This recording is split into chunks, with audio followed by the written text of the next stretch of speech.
Iyi radiyo mwumva ni radiyo inkingi y'amahoro, ijwi riharanira ukwishyira ukizana kwa buri munyarwanda. Bakunzi ba radiyo inkingi, turacyari kumwe na Padiri Fortunatus Rudakemwa. Kuri uyu munsi rero Fortunatus Rudakemwa turagaruka kuri ya baruwa ya Musenyeri Andrea Perode yanditse ku itariki 11 z'ukwezi kwa kabiri mu 1959. Iyo wari ikaba yaritwaga Super Omnia Caritas. Reka Padiri mu ijambo. Urukundo mbere ya byose, Super Omnia Caritas. Iyi nyandiko iteye iti: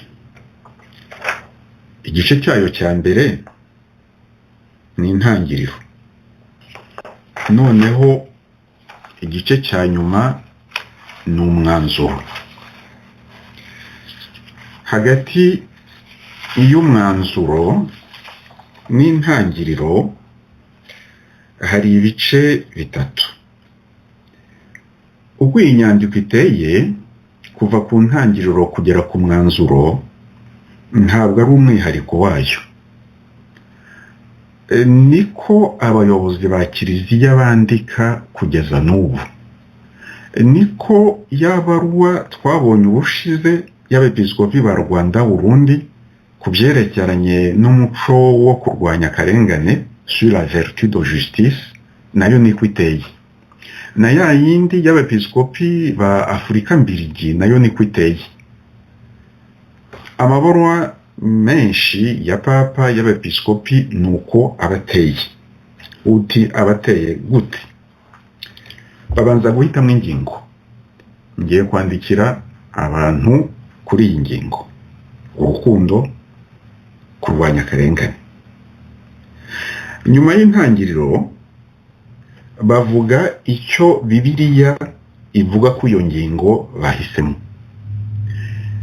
Bashobora gufata icyo Bibiliya ivuga kuri iyo ngingo mu isezerano rya kera, mu isezerano rishya, cyangwa se mu masezerano yombi, cyangwa se mu isezerano rimwe. Bakavuga icyo Pawulo Mutagatifu avuga kuri iyo ngingo mu mabaruwa ye, mu by'ukuri icyo Bibiliya ivuga kuri iyo ngingo. Noneho bakavuga icyo Kiliziya yigisha kuri iyo ngingo, ariko ikakigisha ihereye kuri ibyo bivugwa kuri iyo ngingo muri Bibiliya. Mu Gifaransa babyita doctrine sociale de l'Église. Iryo jambo doctrine nta muntu ryagombye gutera ubwoba. Abenshi baravuga ngo ni amahame, muri katekisimu niko barihindura mu Kinyarwanda, ariko doctrine bivuga inyigisho gusa, nta kindi bivuga inyigisho. Kubazi Kilatini bazi inshinga docere, bivuga kwigisha. Noneho bakamenya mu gutondagura inshinga mu Kilatini hari ibintu bita temps primitif umuntu agomba kumenya kuri buri nshinga. Temps primitif rero ibihe by'ingenzi bya verbe by'inshinga docere kugira ngo ubashe kuyikoresha aho ushaka hose ni doceo, doces, docui, doctum. Aho niho hava doctori, niho hava doctora, niho hava doctrine, ariko nta kindi bivuga inyigisho. Icyo Kiliziya yigisha rero ihereye ku byo Bibiliya ivuga nicyo bita doctrine. Iryo jambo ntawe rigomba gukanga, bivuga inyigisho. Icyo Kiliziya yigisha ihereye ku cyo Bibiliya ivuga, ariko ihereye no ku ruhererekane. Uruhererekane ruvuga iki? Ni ukuvuga ngo uyu munsi Musenyeri Andrea Perode agiye kuganiriza abakristu be ku mugenzo mwiza w'urukundo. Kuva Kiliziya yabaho na mbere y'uko Kiliziya ibaho, mbere ya Yezu, siwe wa mbere uvuze ku rukundo, si nawe wa nyuma. Urumva kugira ngo uvuge ku rukundo udatandukiriye, udafatiye ibintu hejuru, udahushuye, ugomba kumenya icyo abandi babivuzeho mbere yawe. Mu gice cya kabiri rero cy'inyandiko zabo, abepiskopi bavuga icyo Kiliziya yigisha ihereye kuri Bibiliya, ihereye no ku ruhererekane. ubwo inyandiko ya Musenyeri Perode turiho dusuzuma ifite ingingo y'ibanze urukundo, rwose munyemerere mvuge ko nasomye ibitabo byinshi ku rukundo kandi nzakomeza kubisoma, ariko icyo nakunze kurusha ibindi ni ibaruwa ya Papa Benedicte wa 16. Ibaruwa izi bita lettre encyclique. Ibaruwa ye ya mbere yitwa Deus Caritas Est, ni ukuvuga Imana ni urukundo. Umuntu wifuza kumenya urukundo icyo ari cyo, urukundo hagati y'abavandimwe, urukundo hagati y'abantu w'umugabo n'umugore, gukunda igihugu, gukunda abana, gukunda akazi umurimo, ushaka kumenya icyo ijambo urukundo bivuga azasoma iyo baruwa. Mu bitabo nabonye bivuga neza urukundo icyo ari cyo, icyo ngicyo narakemeye pe. Lettre encyclique ya mbere ya Papa Benedicte wa 16, Dieu est amour, Deus Caritas Est, isobanura neza urukundo icyo ari cyo. Bon, reka dukomeze rero ibyo kwa rugutaruka. Noneho igice cya gatatu kikaba kwiyerekezaho. Tuvuge nk'ubu ngubu Andrea Perrodin avuze icyo Bibiliya ivuga ku rukundo, avuze icyo Kiliziya yigisha ku rukundo, noneho kwiyerekezaho, application. Abantu bose bize kwigisha iki kintu barakizi, kwiyerekezaho ibyo tumaze kuvuga. Noneho reka turebe uko bimeze mu bikorwa. Ubwo ni ukureba uko ibintu bimeze. Ese hari ibibazo? Niba hari ibibazo byakemurwa bite? Ese nta bibazo bihari, ibintu ni byiza, ni ubuhoro? Ni gute twabigenza kugira ngo bibe byiza kurushaho, ntihabe gusubira inyuma, ntihabe kudohoka? Icyo ni igice cya kane cy'iyi baruwa, n'andi mabaruwa yose y'abayobozi ba Kiliziya niko abateye. Noneho rero hakaza umwanzuro. Ubu rero nabivuze kenshi muri ibi biganiro ko ndakunda gufatira ibintu hejuru, aho gufatira ibintu hejuru nabyihorera. Noneho nkazabyitaho igihe ndashobora kubifatira hejuru. Ikindi ndakunda ni uguhushura. Guhushura ibintu mwukagira Imana mwe, aho kubihushura nabyihorera. Nta gihe mfite, reka ntegereze igihe nzabonera igihe, ariko ndeke guhushura. Ubu rero tumaze kuganira ku miterere y'iyi baruwa ya Musenyeri Andrea Perrodin, ariko ntidusome interuro nibura imwe muri buri gice cy'iyi baruwa, tukajya kureba uko yakiriwe, tukajya kureba abo yari igenewe, twaba twihuse ariko twaba duhushuye.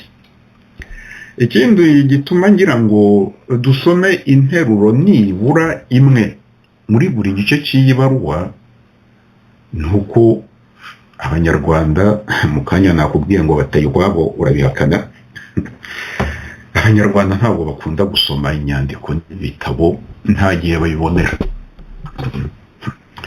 Ariko kuganira wenda bafite n'ikintu baganiriraho, baganira akenshi banavuga ariko batumva, ibyo byo babibonera igihe.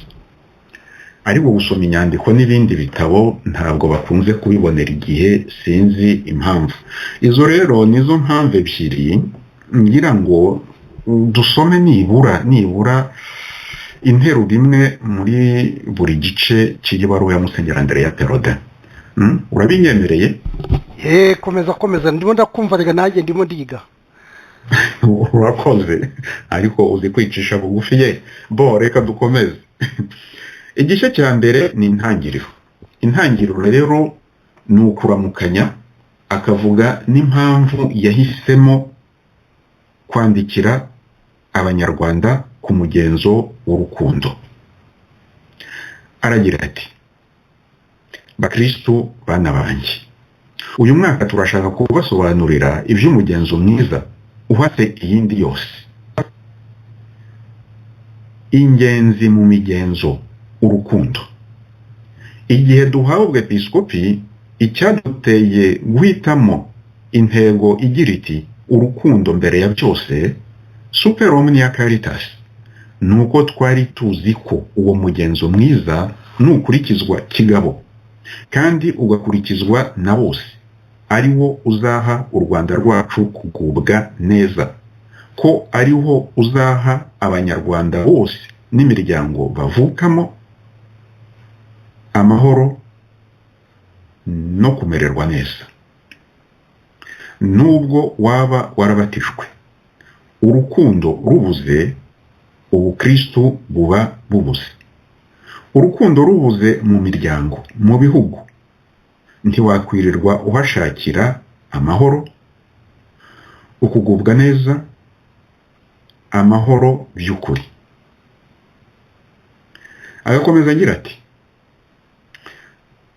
uyu mwaka 1959 turifuza ko waba umwaka w'urukundo. Aho ngaho ni indamutso, ni intangiriro, dusomyemo interuro zimwe na zimwe, ntidutangazwe nuko avuga ngo bana banjye, ndumva icyo atari ikibazo. Icyo gihe aho kuvuga Imana bari bakivuga Mungu. Intangiriro rero turayirangije.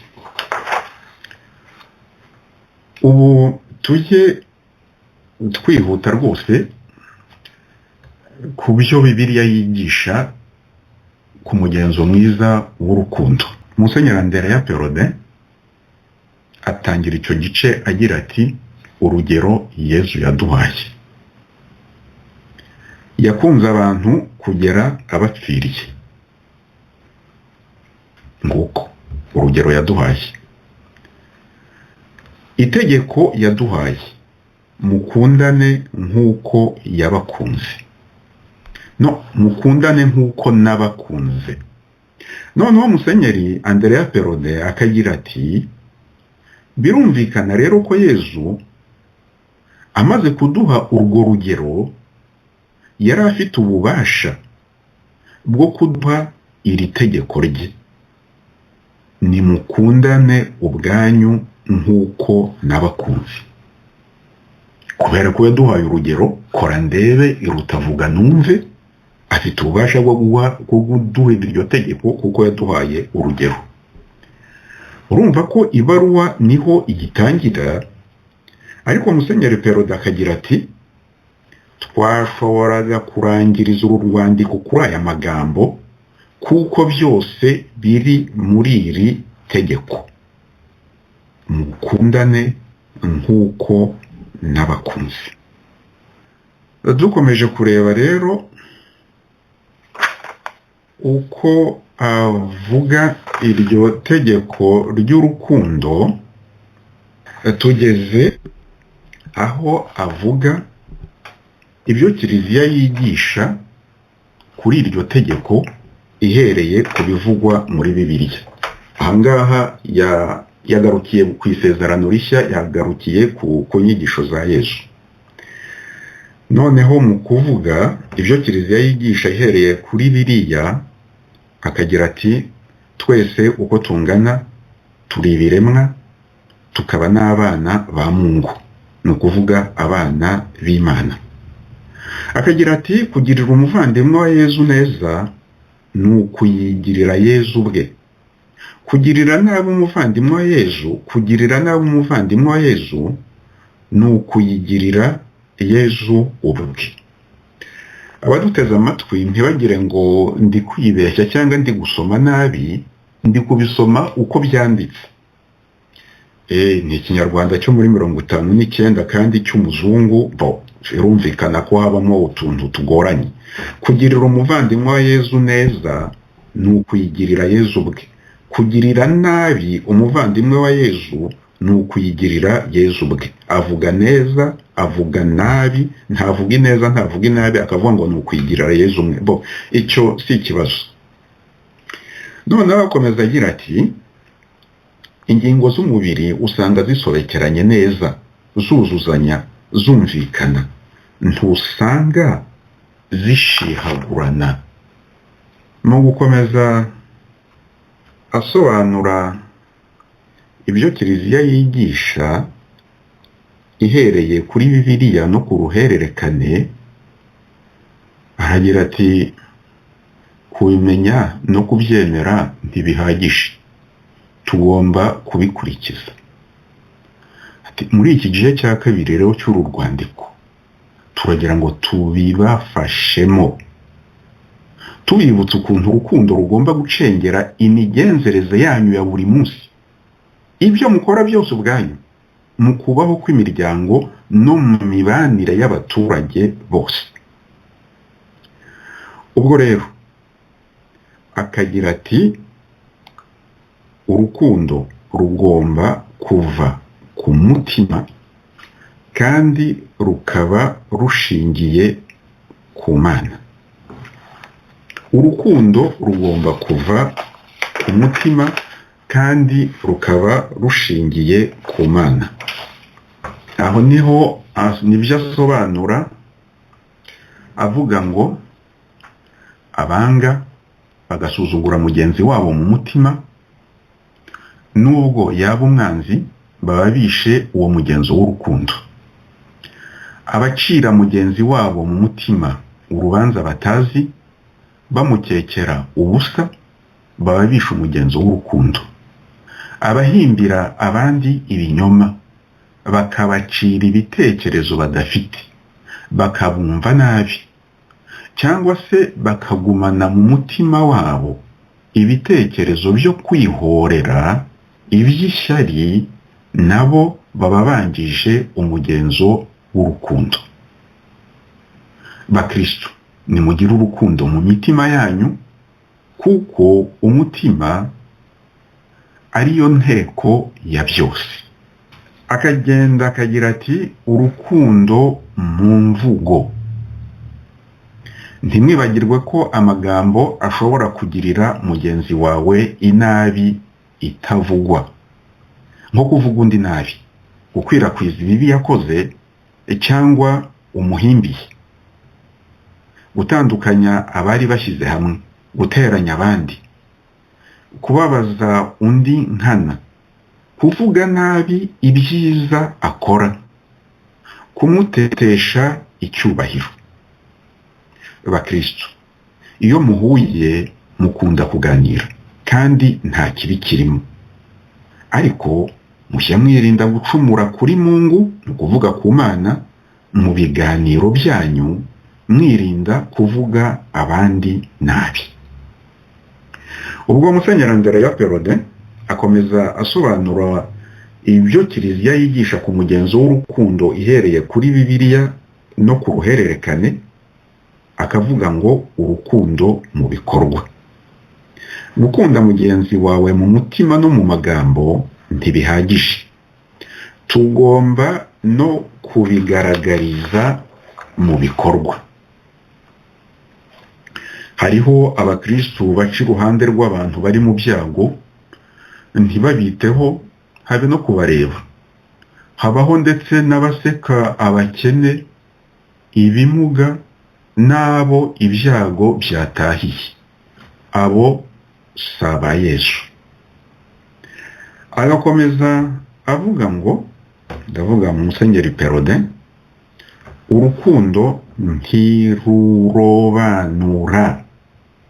Ikindi tugira ngo tubumvishe bakristo, mu bimenyetso biranga urukundo rwa gikristo, nuko rugomba kutarobanura. Nimwisuzume bakristo, turabibasabye, murebe niba ari uko biri mu Rwanda rwacu. Hakaba n'abahimbahimba imanza ngo barenganye abandi, bakagenzwa no gushaka kwihorera. Urukundo mu mvugo, ariko ibyo ngibyo nibyo tuvuyeho, urukundo mu mvugo, urukundo noneho rero urukundo mu mutima, urukundo mu mvugo, urukundo mu bikorwa. noneho rero akagera ku gice cy'ingenzi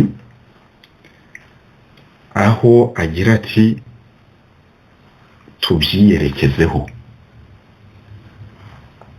tubyerekeze kuko igihugu cyacu kimeze. Aha rero ibaruwa ikaba igeze ahakomeye. Aragira ati muri iki gihe ikivugwa cyane cyane ni iby'amoko y'abanyarwanda ubwabo. Yari yabanje kuvuga ko mu Rwanda hari n'abazungu, hari n'abahinde, hari n'abarabu, hari n'amoko y'abanyarwanda. Niyo mpamvu agira ati muri iki gihe ikivugwa cyane cyane ni iby'amoko y'abanyarwanda ubwabo, abahutu, abatwa, abatutsi. Ibyo bice by'abaturage cyane cyane ariko ibyo byerekeye amoko adahuje, tutabyitondeye byatuviramo imidugararo mibi mu Rwanda rwacu. Muri amoko menshi atuye hamwe, nimwemere gutura igihugu kimwe, mugerageze gukundana no kumvikana nk'abavandimwe. Imbere ya Mungu, ni ukuvuga imbere y'Imana, amoko yose akwiye icyubahiro n'urukundo ku rugero rumwe. Ubwoko bwose bufite ibyiza byabwo, bukagira n'ingeso zabwo. Ku byerekeye kiliziya, nta kiliziya y'ubwoko ubu n'ubu cyangwa buriya. Kiliziya ni gatolika. Twese turi kimwe muri Yezu Kristo.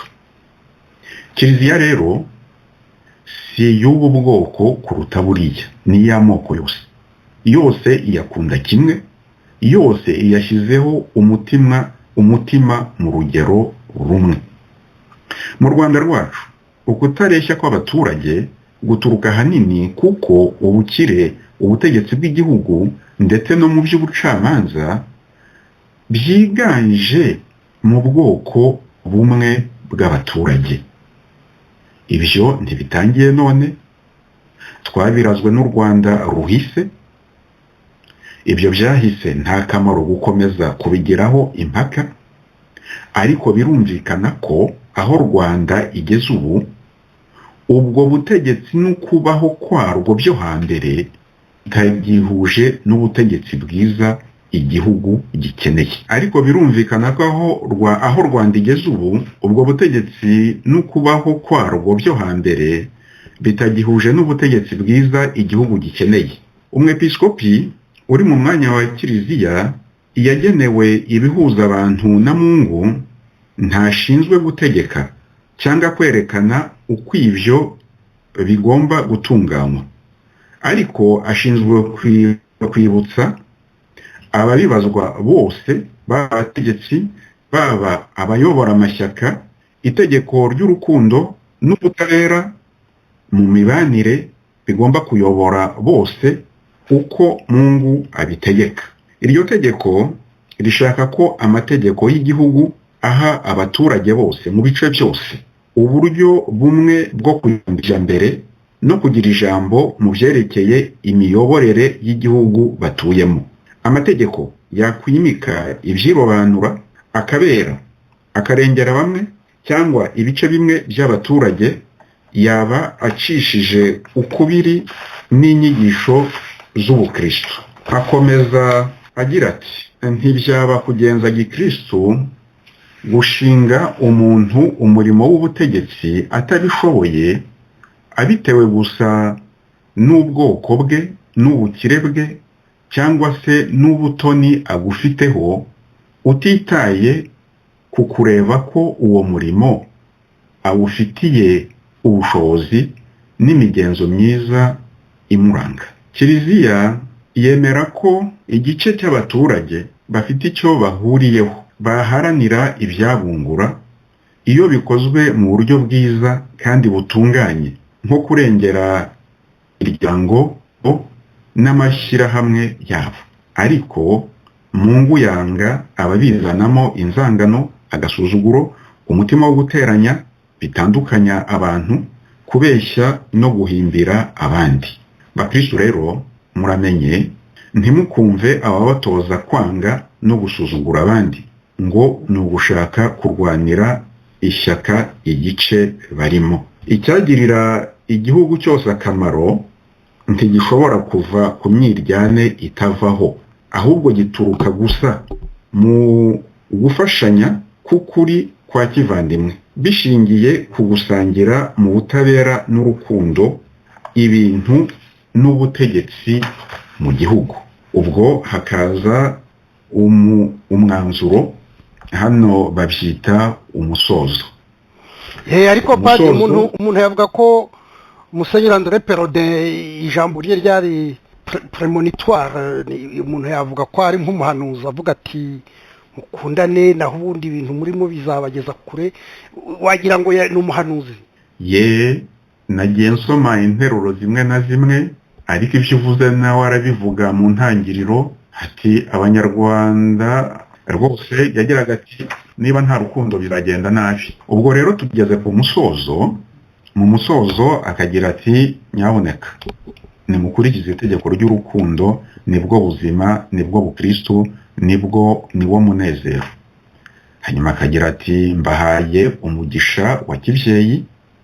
Hanyuma rero amabaruwa yose y'abepiskopi kugeza n'ubu n'ay'abapapa arangira baragiza abandikiwe ubwo butumwa, babaragiza umubyeyi Bikira Mariya. Ngibyo rero ibigize inyandiko ya Musenyeri Andrea Perraudin. Twasomye interuro zimwe muri buri gice.